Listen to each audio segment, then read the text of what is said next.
the reasons why amicable dispute resolution mechanisms epitomized by mediation should be preferred to adversarial dispute resolution mechanisms. And we gave some reasons. It's flexible, mediation is flexible, it's voluntary, it's cost-effective, it's fast, it's sensible, it's reconciliatory, it's user-friendly, it's plain, it's workable. And these advantages contrast amicable dispute resolution mechanisms, contrast them to, they're in contrast to adversarial systems because of these advantages. In adversarial systems of dispute resolution, where parties are antagonists, where there's a predetermined procedure and binding laws, which have no room for looking for the real roots of conflict, and where outcomes are determined strictly on the basis of best performance. That's what happens at adversarial systems. Best performance, which often leads to, on the basis of best performance, which often leads to fresh battle lines, sometimes ad infinitum. Also in adversarial conflict resolution, parties often have to deal with third parties, e.g. judges and arbitrators, who may not understand the conflict as much as the parties.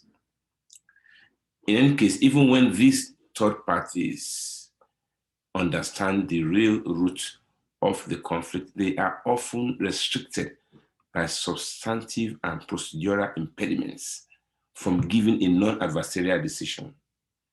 They are bound to produce a winner and also a loser, just like in any other contest. Where there's a contest, it leads to winners and losers. The only option left to an unsatisfied party at the end of an adversarial process is a repetition of the whole process at a different forum.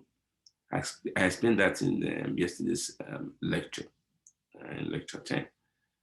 My own experience in adjudication and as an activist has shown me that parties' use of adversarial means of conflict resolution damages, sometimes forever, opportunities they would have gained by the use of an amicable resolution, such as mediation. One of these opportunities, forgive me,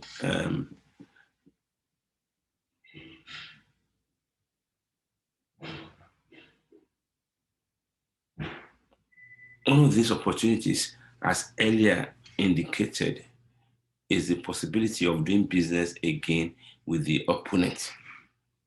For example, the mediation of an IBM Fujitsu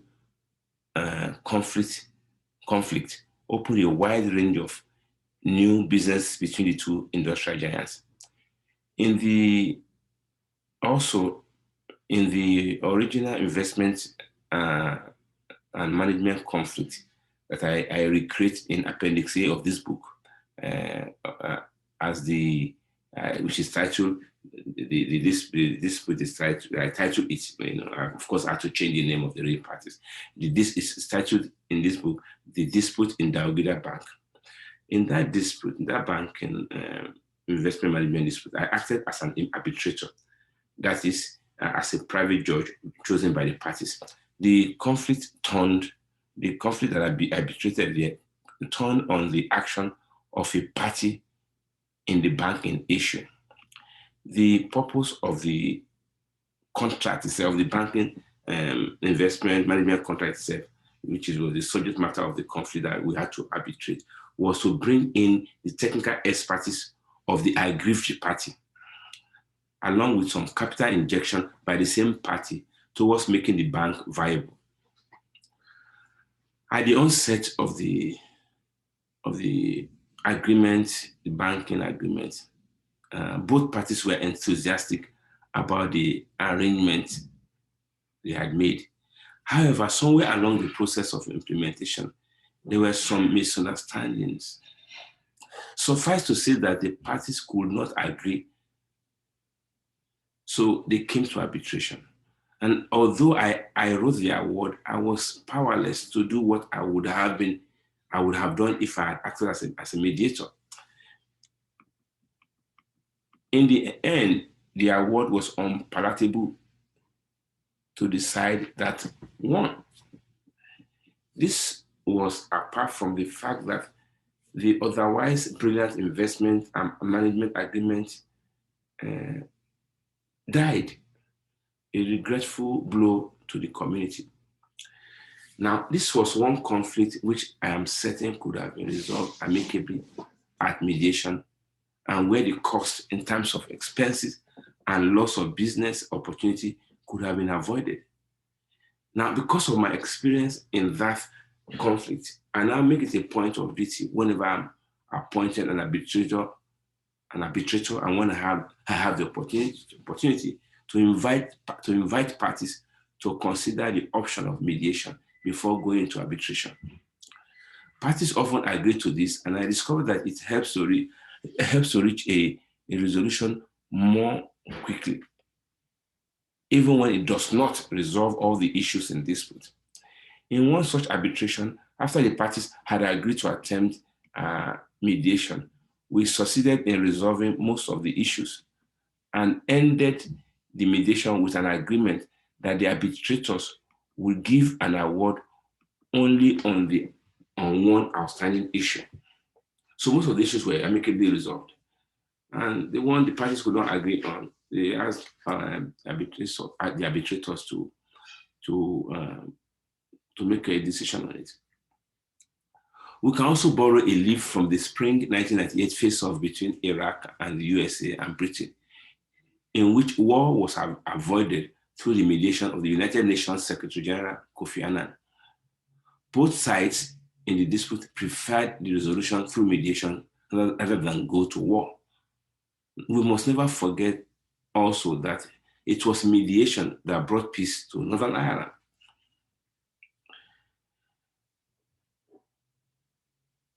So what are we saying here?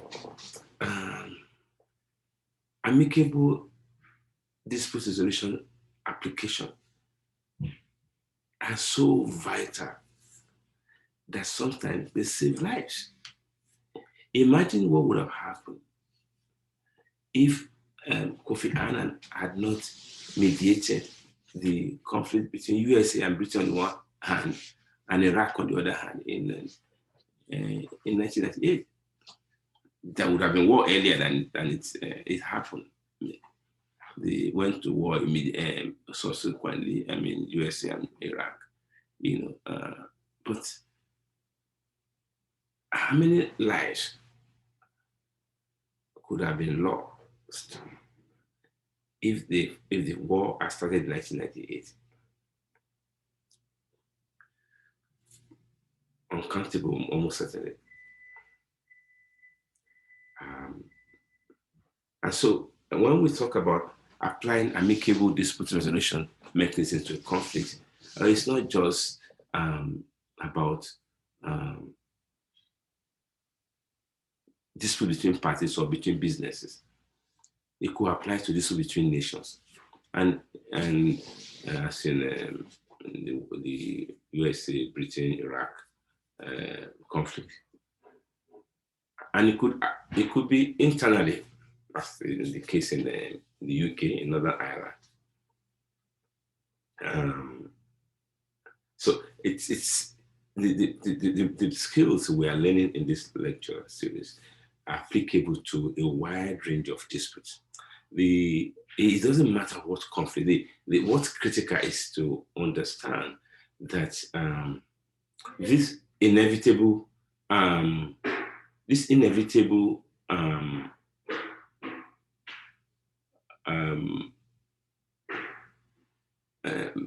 incidents, this inevitable part of human life. Conflict must be approached more holistically. We must make recourse to adversarial methods a last resort, really last resort. We must do everything to ensure that the first thing we are thinking when we dispute is how do we resolve this amicably? It doesn't matter what kind of dispute, labor dispute, marital dispute, family dispute, business dispute, partnership, political, diplomatic. Our first thought should always, as responsible leaders, our first point, our first recourse must always be to amicable conflict resolution mechanisms. Because just applying upfront adversarial methods like the court, like going to war, may really be very hurt many people. So it follows from all the above that the time has come, I'm reading in the book, the time has come to take mediation from the periphery and place it in the mainstream of conflict resolution.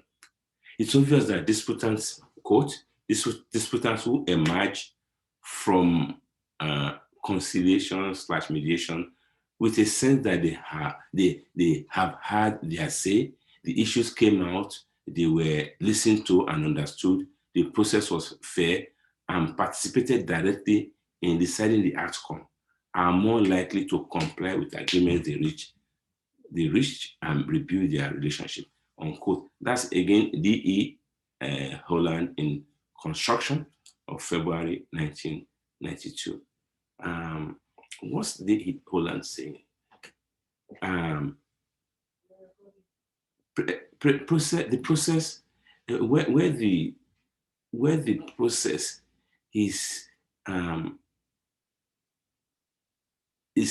amicable, such as conciliation and mediation, parties are most likely able to get the sense that they have had their say, that the issues that needed to come out, that needed to be floated, have been floated, that the parties were listened to and that they were understood, and that the process was fair, and that they participated directly in deciding the outcome, as well, of course, as the process. So when this happens, the parties are more likely to comply with the agreements they reached and rebuild their relationship, because the agreement was not foisted on them. They took it. They take ownership of the agreement, and so it's more likely than not that they will implement those agreements and therefore rebuild their relationship. I think we'll stop here for today and then continue the lecture tomorrow. Don't forget to make your post. Don't forget to see if you can get the book. As I have said already, there are various channels for getting to read the book. You can read for free if you have a Kindle. You can get a soft copy. You can get a hard copy. All these are available on Amazon. Thank you, and let's continue this tomorrow.